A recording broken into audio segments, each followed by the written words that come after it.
Good morning. You're still watching KBC Channel 1 and this is Good Morning Kenya. Now we're going to be talking about saving for retirement.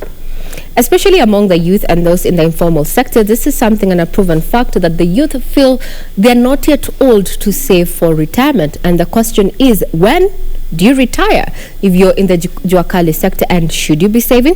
Taking us through this conversation as well as looking at, the impact that COVID-19 has had on, pension firms is none other than Mr. Joseph Rono, who is a CPF Group Director, Strategy and Investment. Good morning and thank you for your time. Thank you, Regina. Now let's just start off from there. A majority of Kenyans do not save, and some of them even believe there is no need for saving for retirement. Yeah. What do you think is actually, what are the underlying factors? If you look at the major underlying factor, Regina, is majorly a cultural issue. People believe that savings belongs to the old people. Little do they realize that for you to have a sufficient pot which will sustain you during retirement, you need to start early.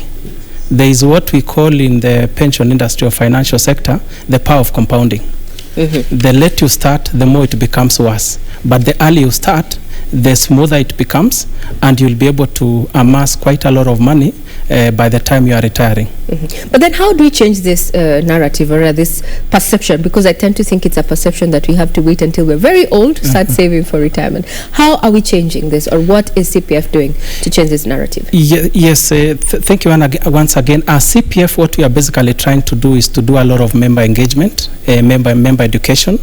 We do run trainings on a very regular basis, educating people about personal financial planning, and we have also created vehicles which is able to help people across all sectors to be able to save for retirement. In fact, one of the most unique products we have at CPF is what we call M-Pension, where members of the public are able to save for retirement through the mobile networks. We have a USSD code which members are able to register as members, so you don't need necessarily to physically come to our offices for you to be a member. And once you register, we have a pay bill number. In other words, what we are trying to do is to basically align ourselves to the trends in the financial sector. In other words, if you look at the largest volumes of transactions which are currently taking place, many of it is actually on mobile money. So what we've done is to tap into that particular market by setting up a platform where member is able to self-register himself and then is able to start contributing. And by doing that again, we're able to give our members frequent communication in terms of how their money is growing. So we believe as a CPF, we have established platforms which are very, very important for the ordinary person to be able to save. Now talking about ordinary persons, there's an issue of sensitization and awareness that this is actually saving, or rather pension firms are not just for those in the formal sector. How is this going? How is this coming? How then does the informal sector come in, the Juakali sector? Yes, they can definitely come in a big way. As you realize, if you go back 10 years ago, there were very few people who knew about pension, or ideally when you looked at people who are saving, actually people who are informal sector, which means they are contributing by virtue of their employers having established a pension fund where they have no choice other than to contribute. But if you look at the guys out there who have an option of not contributing, you will actually find that they've not been doing so. But there has been a lot of education in the sector, majorly driven by RBA and players such as ourselves, in order to educate members on the importance of saving. In fact, Regina, let me just shock you. I know KBZ, of course, have a very wide coverage, so we'll be able to reach out to quite a large number of Kenyans. If let me give you a very hypothetical example. 3 people, assuming A, B, and C. We give them names, maybe Andrew, Bernard, and Cynthia. So assuming you have those 3 people, each one of them is saving around 5,000 Kenya shillings per year. You have Andrew, who is basically a diligent saver. he saves his money 5,000, assuming they start at the age of 20 and they run all the way to 60 years. That is contribution for a period of 40 years. So if you look at Andrew, he will have contributed around 200,000 Kenya shillings by the time he hits 60. Yes. Assuming Bernard contributes for 10 years and then he stops, he'll have basically contributed around 50,000 shillings. And then you have Cynthia, who at the age of 20 didn't think that it was important to start saving. So assuming it starts 10 years after, do you know the kind of benefits those three people will be having? Of course, the diligent saver, who is Andrew, who basically started and he became consistent, will be having, at assuming an interest rate growth of around 7%, Andrew will be having around 1.1 million shillings at the age of 60. Bernard, who basically saved for 10 years and stopped, will basically have amassed around 600. Yes, around 600. Yes. And then, shockingly, the person who started late with Cynthia, who started 10 years after, will actually, and he continued saving for another 30 years. That is at the age of, he started at the age of 30, contributed for 30 years. He will have actually amassed pension savings of 500 million. So you can imagine, Bernard, who only did it for 10 years, has actually more benefits than Cynthia. So that tells you the power of compounding and the importance of starting early. And that is a message which we really want to sink to the young people, that pension benefits and pension savings starts at an early age. Yeah, it's quite expensive to start late. Yeah. But then there's also that question to just try and change the dynamics. Yes, we are telling the youth that saving early, there's the issue of I'm not employed. Can you start saving for your retirement when you really do not have a stable source of income? It's actually possible. The biggest problem with our people is that they undermine the money they have. You find the guys in your Kali sector, you wake up in the morning, you go work, maybe what you've managed to get at the end of the day is 500 shillings. The challenge with our people is that they don't believe that that is money which is worth saving. That person who is able to generate, even if it's 500 shillings per day, we have platforms where at the end of the day is able to deposit that money and leave it there to grow. So I think it's just a matter of a cultural issue. I think the aspect of you don't need to be informal sector for you to contribute. Even if you are in informal sector, even if you contribute little by little amount on monthly basis, that basically translates to millions of money by the time you are retiring. Now, can you have more? Can you be in more than one pension? Yes, it's allowed. It's allowed. It's allowed. Of course, the only limitation will be the issue of the tax benefit you probably enjoy, especially if you are in formal employment, which means the current regulations allow exemption from taxation up to amount of 20,000 on monthly basis. So anything above that is basically you don't enjoy any tax benefits. It will be taxed. But of course, if you are in informal sector, you know your money basically may not be having a lot of issues to do with the taxation at source. So in this case, it goes into what we call an unregistered account, which at the point of exit, you will basically enjoy, you will basically not be taxed, because the assumption is that that money had already been taxed at source. Yeah. That's a technicality we're going to come back into. Now, focusing now to the formal sector. We have employers who fail to remit their pensions, the employee's pension. Yes. How are you dealing with it, or how do you deal with it now? If you look at the regulations within the retirement benefits industry, if you look at Retirement Benefits Act, it provides for penalty for not remitting that contribution. And the penalty is quite very, very severe. It amounts to almost 5% of unremitted contributions on monthly basis. And then RBA again has been very strict in terms of some of those employers who deduct contribution, but they don't remit to the pension fund. Yeah, so it's a serious issue, which of course has attracted a lot of attention, especially from our regulator.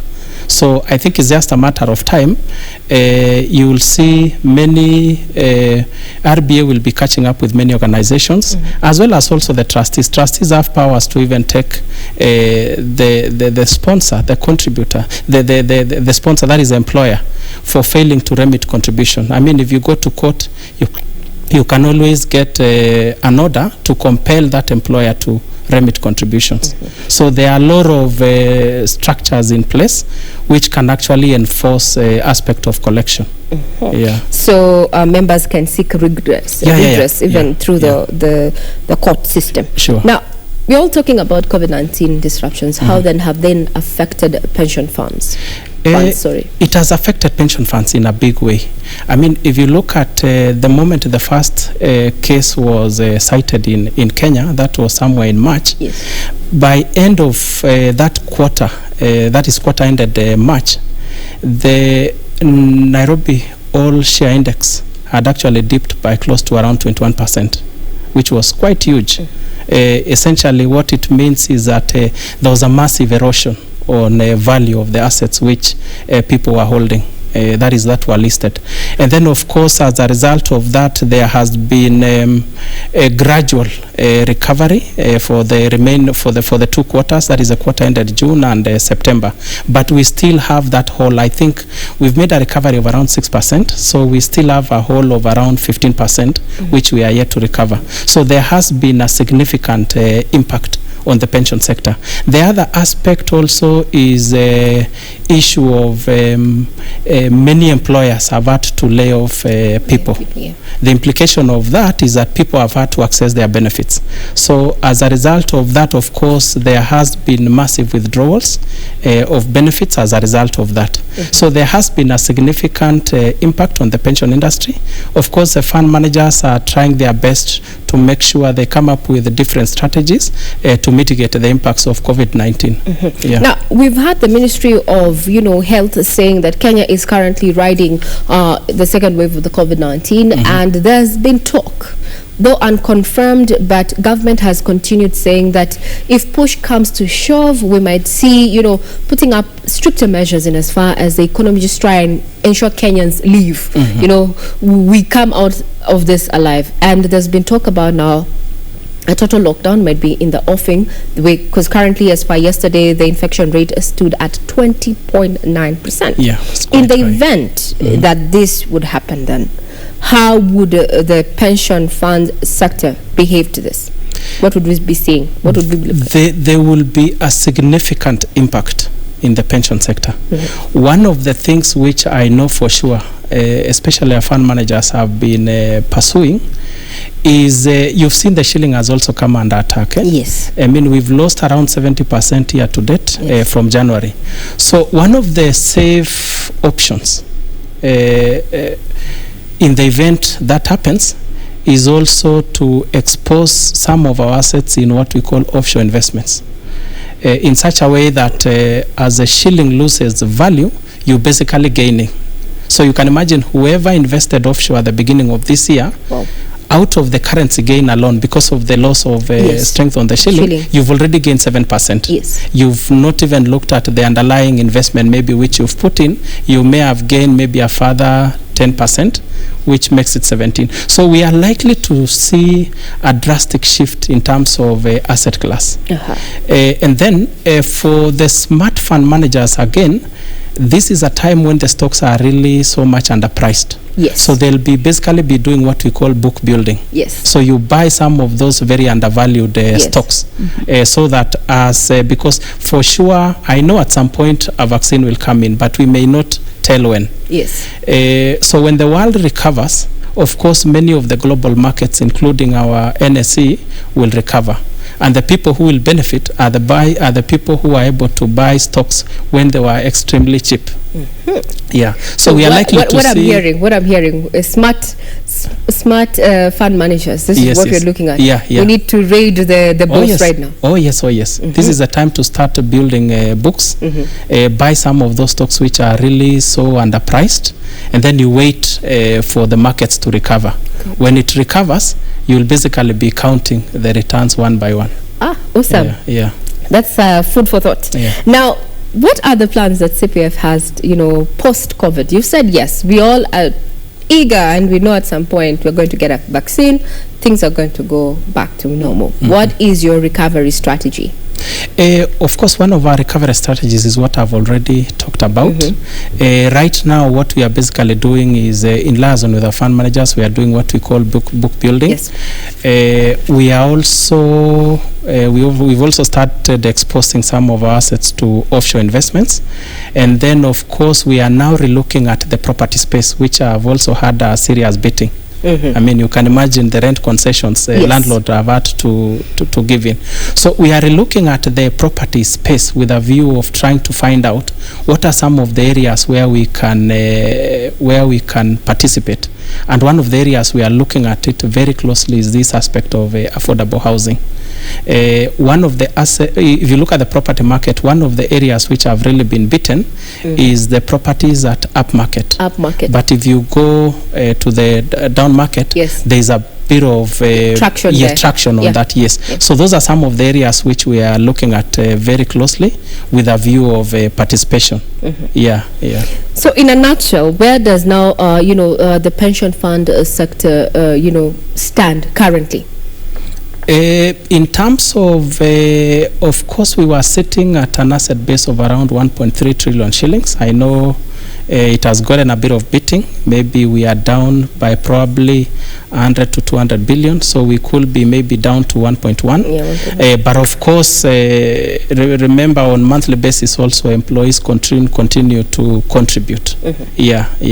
So I believe most likely before the end of this year, will be approaching figures of maybe 1.4 trillion shillings and really growing. And this is really assuming that the market pick up, especially towards the last quarter of this year. Now, when I was asking you about the options that the pension funds sector is looking at, I've not heard you talk about looking at government securities and such.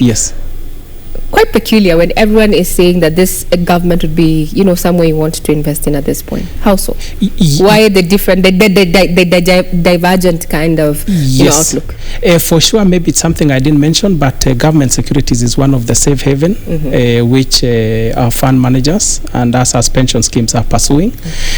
But you only need to appreciate the fact that government can only borrow much.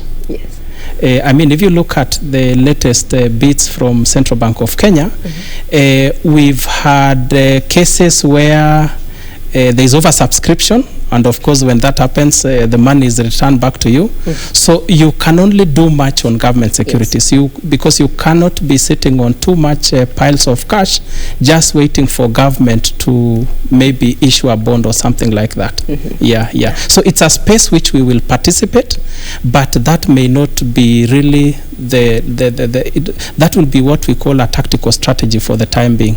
But in terms of the long-term strategy, we'll be looking at what we call alternative asset classes.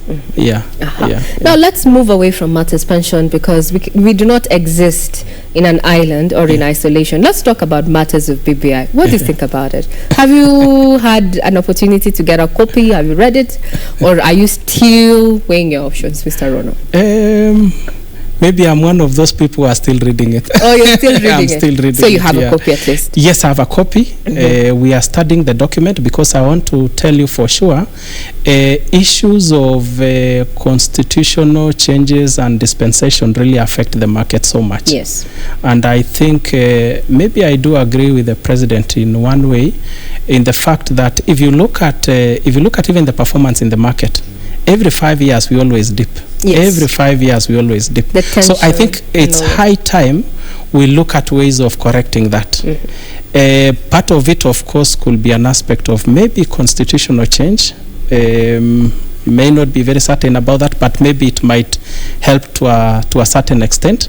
But of course, the most important thing is to make sure that we empower the youth as a country.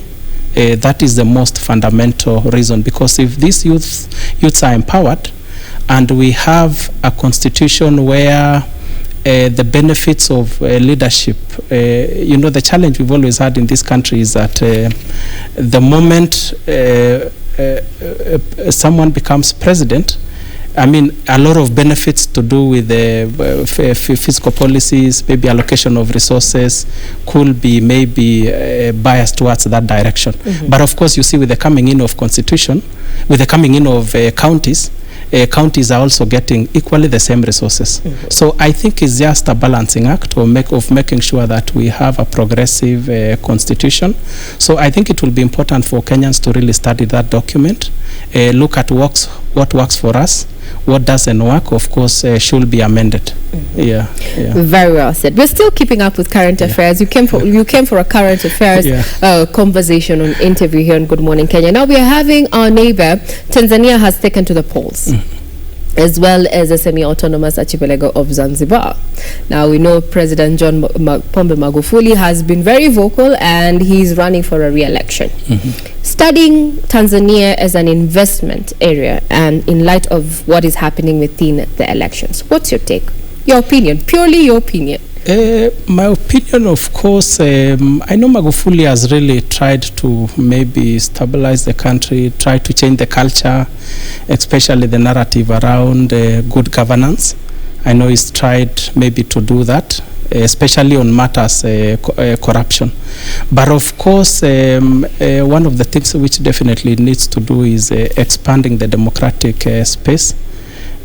What we found out in many countries where democracy is really not opened up, it basically become something which basically hits up after some times, and you see a country can just move in any direction. So I think democracy is important, and I think that is where we've made significant progress as a country, that is Kenya. There's really a lot of very open democracy in this country. I mean, you can wake up one morning, you say anything, and really nobody comes for you. Yes. So that is very, very we have important. not gone back to the 80s and the 90s where can you imagine? You couldn't say nothing. You couldn't say anything, or I you tell could you. also, those guys in government got fired during lunchtime. Lunchtime means lunch hour. You can imagine. You go back to the office, it's no longer your office. Exactly. So that kind of democracy where people are so suppressed may not be sustainable. Yes. It could only work for some times, but it's a matter of time. What I'm hearing from you is like, let's wait and see. Now, parting shot in as far as saving for retirement is concerned, as we come to a close, Mr. Rono. My parting shot is particularly for the youth.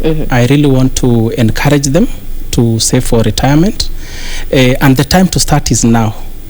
I've already talked about the power of compounding. I also want to encourage youth because we have platforms which has already been established in the market. For us as CPF, we have CPF and pension, which is able to accommodate anybody walking out there in the streets and he wants to save. So I do encourage them. There are also other registered personal pension schemes with the Retirement Benefits Authority. So there are many options which are available in the market. So if one wanted to get to understand what this is happening, at what platform how would we get to know? The website or so? Yes. You can get more information, especially about CPF, from our website. cpf.or.ke. You can also get us on our Facebook pages at CPF Kenya. We're also on Twitter. We encourage people to follow us on that. We're also on LinkedIn. So we are basically in all the social media pages. So we'll be able to keep disseminating information which are very critical for purpose of pension savings. Thank you very much. We've been talking about matters of saving for retirement. My guest this morning has been Mr. Joseph Rono there, who is the CPF Group Director, Strategy and Investment. Parting shot is you do not have to wait until you're too old to save for your retirement, that you can save as a youthful person towards a prosperous retirement. And in as far as the informal sector is concerned, well, there's so many products out there. You just need to know what works for you, get that information nation and save for the future. Joseph Rono, thank you very much. Thank you for your time. Thank you for, coming on board. Thank you. Now we take a short break, but when we come back, we're still going to be focusing on matters of lifestyle as well as looking at matters of politics at a time when BBI reactions are still rife. I'm Regina Manyara. I wish you a great day ahead.